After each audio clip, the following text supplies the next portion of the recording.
दोस्तों आज की वीडियो में हम एक क्रिमिनल को डिस्कस करेंगे।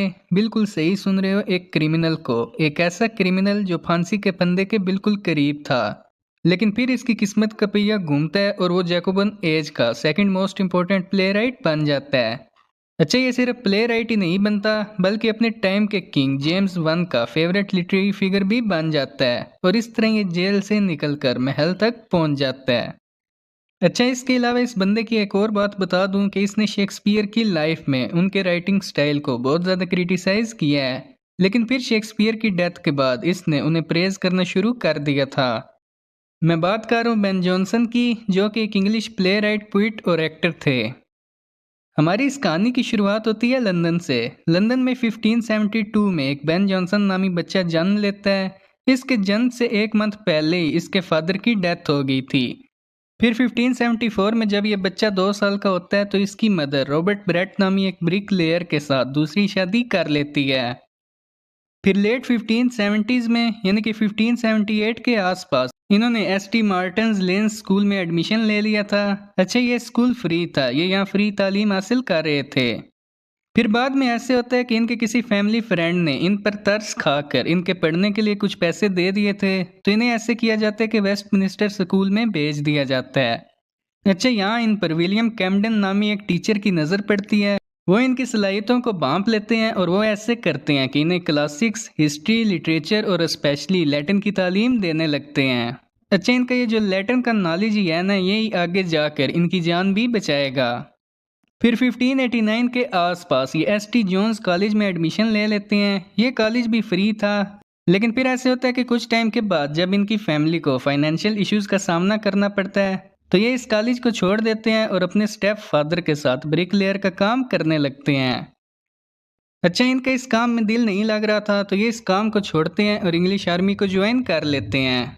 फिर कुछ टाइम इंग्लिश आर्मी में गुजारने के बाद ये वापस आ जाते हैं और वापस आकर ये थिएटर में एक्टिंग करने लगते हैं। अच्छा, एक्टिंग करने के साथ साथ ये part time as a playwright भी बन गए थे। अच्छा, इनके बारे में एक और बात याद रखिएगा कि इन्होंने अपनी सारी लाइफ में स्ट्रगल ही देखी है। ये हर बार कोई ना कोई ऐसा काम करते थे जो कि इनके गले ही पड़ जाता था। मिसाल के तौर पर इनका पहला वर्क इन्हें जेल की हवा खाने ले गया था। 1597 में इन्होंने थॉमस नैश के साथ मिलकर अपना पहला work the Aizawl of dogs के टाइटल से थिएटर में परफॉर्म करवाया था। अच्छा, इस वर्क में इन्होंने अपने टाइम की गवर्नमेंट और क्वीन एलिजाबेथ फर्स्ट पर क्रिटिसाइज किया था।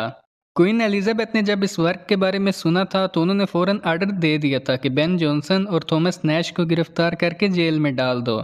यहाँ जो बेन जॉनसन थे वो तो पकड़े गए थे और जेल में भी डाल दिए गए थे, जबकि जो थॉमस नैश थे वो यहाँ लंदन से भाग गए थे और इनके हाथ नहीं आए थे। फिर जॉनसन को कुछ टाइम जेल में रखने के बाद 1597 में ही छोड़ दिया जाता है। इसके इस वर्क की कॉपीज को जब्त कर लिया जाता है और जो अथॉरिटीज थी उन्होंने झूठ फैला दिया था कि इस वर्क में दीम ऑफ सिडक्शन थी, इसलिए हमने इस वर्क को बैन कर दिया है। फिर जेल से निकलने के बाद 1597 में इन्होंने अपना एक और work the case is Altered के टाइटल से पब्लिश करवाया था। ये एक कॉमेडी थी। फिर अगले साल ऐसे होता है कि दोबारा से एक मसले में फंस जाते हैं। 1598 में ये गाब्रिएल स्पेंसर नामी एक बंदे के साथ डुअल लड़ते हैं। अच्छा, इस डुअल में ये ऐसे करते हैं कि उसका मर्डर कर देते हैं। इस मर्डर की वजह से इन्हें दोबारा से जेल में डाल दिया जाता है और इस बार इन्हें फांसी की सजा सुना दी जाती है।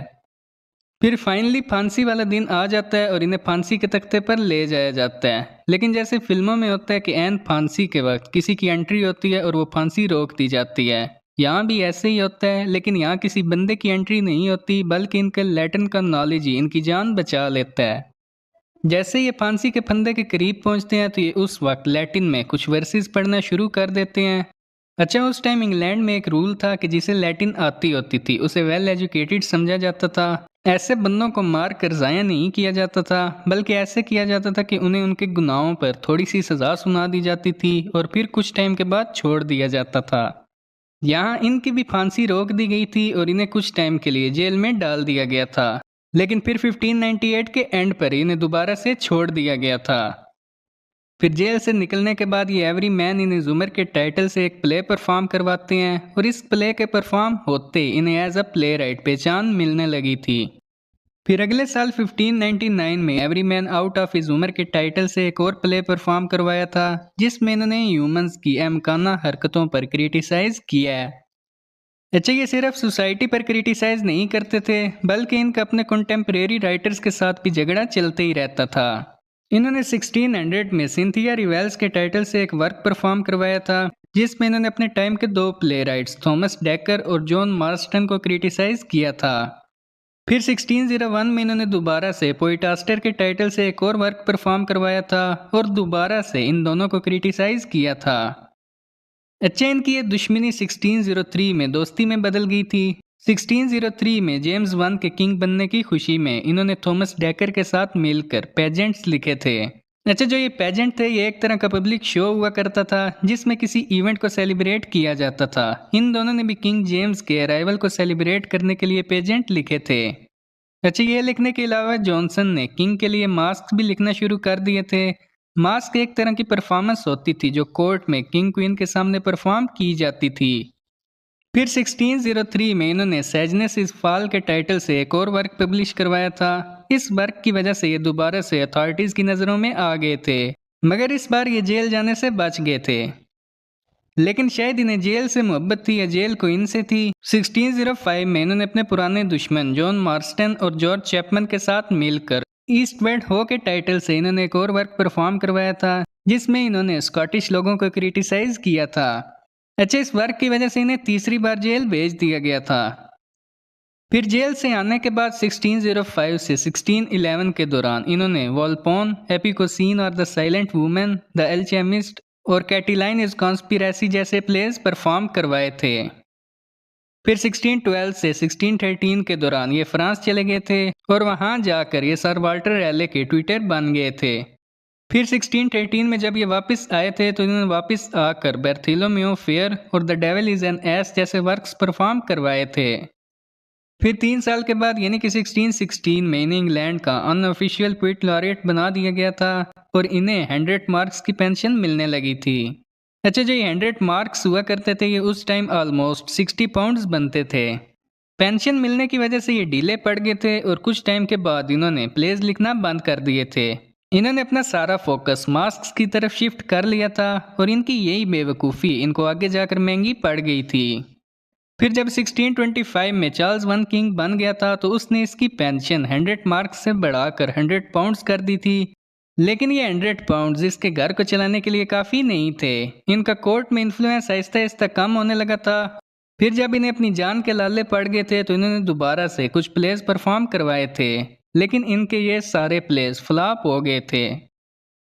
इन प्लेस के फ्लॉप होने की वजह से इन्होंने अपनी लाइफ के आखिरी दिनों में बहुत ज़्यादा पोएट्री देखी थी। आप इनकी पोएट्री का अंदाज़ा इस बात से लगा लें कि जब 1637 में इनकी डेथ हो गई थी तो अपनी डेथ के वक्त इनके पास इतने पैसे नहीं थे कि ये अपने दफन होने के लिए प्रॉपर जगह खरीद सकते। इन्हें वेस्टमिनिस्टर एबे में सीधा खड़ा करके दफन किया गया था।